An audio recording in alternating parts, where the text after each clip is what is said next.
नमस्ते दोस्तों। आज हम कंप्यूटर साइंस के एक बहुत ही ज़रूरी टॉपिक ट्री डेटा स्ट्रक्चर को बिल्कुल आसान भाषा में समझने वाले हैं। हम जानेंगे कि ये ट्री आखिर होता क्या है, इसके अलग अलग हिस्से कौन से हैं, ये कितने तरह के होते हैं और असली दुनिया में ये कहाँ कहाँ काम आता है। तो चलिए इस सफ़र में मेरे साथ चलिए और इस टॉपिक में ज़ीरो से हीरो बन जाइए। तो चलिए सबसे पहले एक सवाल से शुरुआत करते हैं। जरा सोचिए, आपके कंप्यूटर के फोल्डर्स और एक परिवार के फैमिली ट्री में आखिर ऐसी कौन सी चीज है जो एक जैसी है? पता है इसका जवाब क्या है? इसका जवाब है उनका ढांचा, उनका स्ट्रक्चर। और यही जो हायरार्किकल स्ट्रक्चर है ना, इसी को हम ट्री डेटा स्ट्रक्चर कहते हैं। तो सवाल ये उठता है कि ये ट्री आखिर है क्या भला? अरे घबराने की कोई बात नहीं है। चलिए इसके बेसिक्स को ना एकदम आसान तरीके से समझते हैं। देखिए, अगर बिल्कुल सीधे साधे शब्दों में कहूँ ना, तो ट्री डेटा को स्टोर करने का एक तरीका है।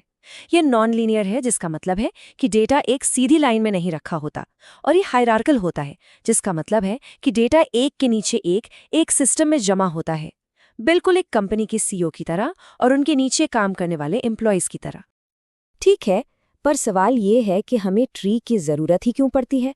देखिए, जब भी हमें डेटा को एक हायरार्की में दिखाना हो, जैसे फोल्डर्स के अंदर फोल्डर्स, तो ट्री सबसे बेस्ट होता है। ये डेटा ढूंढना, जिसे हम सर्चिंग कहते हैं, और उसे एक क्रम में लगाना यानी सॉर्टिंग, इसको ये बहुत ज़्यादा तेज़ बना देता है। और कई मामलों में ये अरेज या लिंक्ड लिस्ट से कहीं बेहतर काम करता है। अच्छा, तो अब जब हमें ये पता चल गया है कि ट्री क्या है, तो चलिए अब इसके अलग अलग हिस्सों को पहचानते हैं। जैसे एक असली पेड़ की जड़ें होती हैं, तना होता है, पत्तियां होती है ना, बिल्कुल वैसे ही इस डेटा स्ट्रक्चर के भी अपने अपने पार्ट्स होते हैं, जिनकी अपनी एक वोकैबुलरी होती है। देखिए, ट्री का जो सबसे बेसिक, सबसे बुनियादी हिस्सा है, वो है नोड। आप इसे एक डिब्बा या बॉक्स समझ सकते हैं, जिसके अंदर डेटा रखा जाता है। इस तस्वीर में हर एक गोला एक अलग नोड है और उसके अंदर कोई वैल्यू या डेटा है। अब ट्री का जो सबसे ऊपर वाला, सबसे पहला नोड होता है ना, उसे हम कहते हैं रूट। हिंदी में कहें तो जड़। पूरा का पूरा ट्री यहीं से शुरू होता है और हाँ, इसका कोई पेरेंट नहीं होता। अब आते हैं पेरेंट और चाइल्ड पर। ये तो बिल्कुल एक परिवार जैसा है। जो नोड अपने ठीक नीचे किसी दूसरे नोड से जुड़ा हो, वो कहलाता है पेरेंट नोड, और उसके ठीक नीचे जो नोड्स जुड़े होते हैं, वो उसके चाइल्ड नोड्स कहलाते हैं। और वो नोड्स जिनके आगे कोई भी चाइल्ड नोड नहीं होता, मतलब जो ट्री के बिल्कुल आखिर में होते हैं, उन्हें हम लीफ नोड्स कहते हैं। जैसे पेड़ की पत्तियां, यहाँ आकर वो ब्रांच, वो डाली खत्म हो जाती है। चलिए कुछ और जरूरी शब्दों को भी फटाफट समझ लेते हैं। सबसे पहले है एज। ये वो लाइन है जो दो नोड्स को आपस में कनेक्ट करती है। फिर आता है लेवल। देखिए, रूट हमेशा लेवल 0 पर होता है, उसके बच्चे लेवल 1 पर, उनके बच्चे लेवल 2 पर, और ये ऐसे ही चलता रहता है। अच्छा, ट्री की हाइट क्या होती है? ये रूट से लेकर सबसे दूर वाले लीफ नोड तक का सबसे लंबा रास्ता है। और हाँ, आखिर में है सब ट्री। ये क्या है?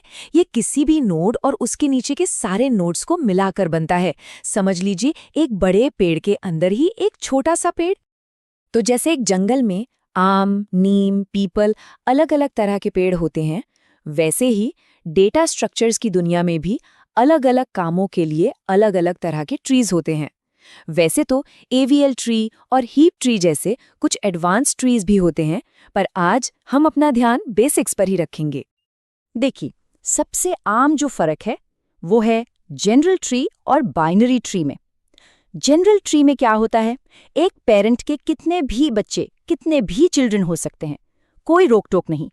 लेकिन बाइनरी ट्री में, जैसा कि नाम से ही पता चल रहा है, बाय मतलब दो, यहाँ एक पेरेंट के ज्यादा से ज्यादा सिर्फ 2 ही चिल्ड्रन हो सकते हैं, एक लेफ्ट साइड पर और एक राइट साइड पर। अब बाइनरी ट्री का एक बहुत ही खास, एक सुपर स्पेशल टाइप है, जिसे हम कहते हैं बाइनरी सर्च ट्री या शॉर्ट में बीएसटी। इसका एक बड़ा ही सिंपल सा रूल है और यही इसकी ताकत है। रूल ये है, पेरेंट नोड से छोटी वैल्यू हमेशा लेफ्ट में जाएगी और बड़ी वैल्यू हमेशा राइट में, बस। और इसी एक नियम की वजह से इसमें डेटा ढूंढना बहुत बहुत ज्यादा तेज हो जाता है। इसके अलावा भी कुछ और स्पेशल बाइनरी ट्रीज हैं। चलिए जल्दी से उनको भी जान लेते हैं। पहला है फुल बाइनरी ट्री। इसका नियम बड़ा सीधा है, हर नोड के या तो 0 बच्चे होंगे या फिर पूरे 2, बीच का कोई हिसाब नहीं। फिर आता है कंप्लीट बाइनरी ट्री। इसमें हर लेवल ऊपर से नीचे तक पूरा भरा होता है, सिवाय शायद आखिरी लेवल के, और वो भी लेफ्ट से राइट की तरफ भरा जाता है। और आखिर में है परफेक्ट बाइनरी ट्री। इसमें तो भाई सब कुछ परफेक्ट होता है। सारे अंदर वाले नोड्स के 2 बच्चे होते हैं और सारे लीफ नोड्स एक ही लेवल पर होते हैं। अच्छा, मान लीजिए कि आपको ट्री के हर एक नोड से मिलना है, मतलब हर नोड में जाकर उसकी वैल्यू को चेक करना है। तो इस पूरे प्रोसेस को हम ट्रैवर्सल कहते हैं। इसके 2 मेन तरीके हैं। एक है डेप्थ फर्स्ट, मतलब पहले गहराई में जाओ, और दूसरा है ब्रेथ फर्स्ट, मतलब लेवल बाय लेवल जाओ। आज हम डेप्थ फर्स्ट के 3 जरूरी टाइप्स को देखेंगे। तो सबसे पहला तरीका है इन ऑर्डर ट्रैवर्सल। इसका मंत्र याद कर लीजिए, लेफ्ट, रूट, राइट, बस इतना ही। इसका मतलब है हम सबसे पहले सबसे लेफ्ट वाले नोड पर जाएंगे, फिर उसके पेरेंट यानी रूट पर आएंगे और आखिर में राइट वाले नोड पर जाएंगे। प्री का मतलब ही होता है पहले। तो दूसरा तरीका है प्री ऑर्डर ट्रैवर्सल। यहाँ मंत्र है रूट, लेफ्ट, राइट।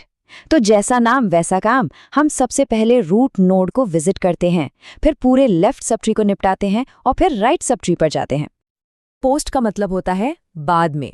तो तीसरा तरीका है पोस्ट ऑर्डर ट्रैवर्सल। यहाँ का मंत्र है लेफ्ट, राइट, रूट। यहाँ रूट नोड का नंबर सबसे आखिर में आता है। पहले लेफ्ट सबट्री, फिर राइट सबट्री और सबसे आखिर में रूट नोड। चलिए अब जरा कोड के कॉन्सेप्ट और सबसे जरूरी चीज स्पीड की बात करते हैं। देखिए, ट्री की असली ताकत इसके ऑपरेशंस में दिखती है। मतलब डेटा डालना, जिसे इंसर्शन कहते हैं, डेटा निकालना यानी डिलीशन, और डेटा ढूंढना यानी सर्चिंग। इन सब में स्पीड बहुत मायने रखती है।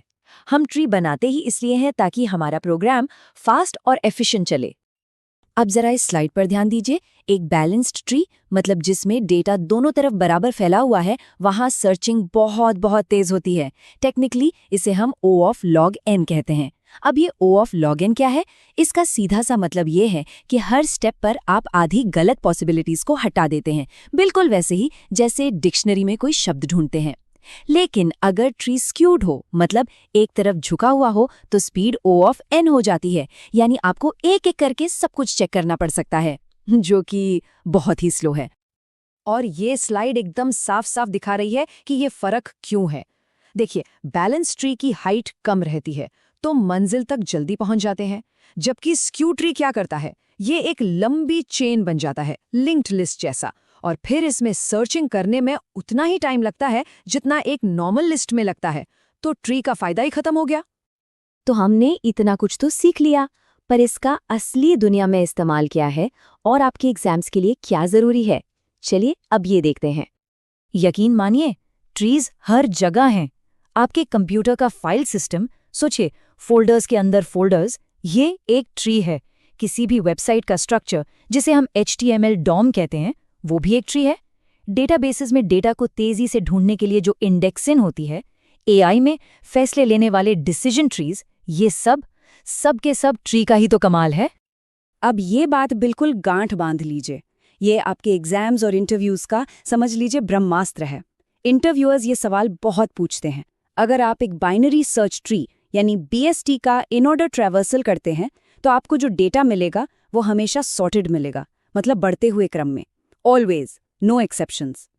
तो अब जब आप ट्री के बेसिक्स को अच्छे से समझ गए हैं, तो एक छोटा सा सवाल आपके लिए। क्या आप सोच सकते हैं कि इस नॉलेज का इस्तेमाल करके एक बहुत ही फास्ट डिक्शनरी ऐप कैसे बनाई जा सकती है? जरा इस पर सोचिएगा। एक क्विक रिकैप करें। ट्री एक हायरार्किकल डेटा स्ट्रक्चर है जिसके मेन पार्ट्स हैं नोड, रूट और लीफ। इसकी स्पीड इसके बैलेंस पर डिपेंड करती है और एक BST का इन ऑर्डर ट्रैवर्सल हमेशा सॉर्टेड डेटा देता है। उम्मीद है आपको सब कुछ समझ आया होगा। कमेंट्स में जरूर बताइएगा कि अगला टॉपिक आप क्या सीखना चाहेंगे। तब तक प्रैक्टिस करते रहिए और सीखते रहिए।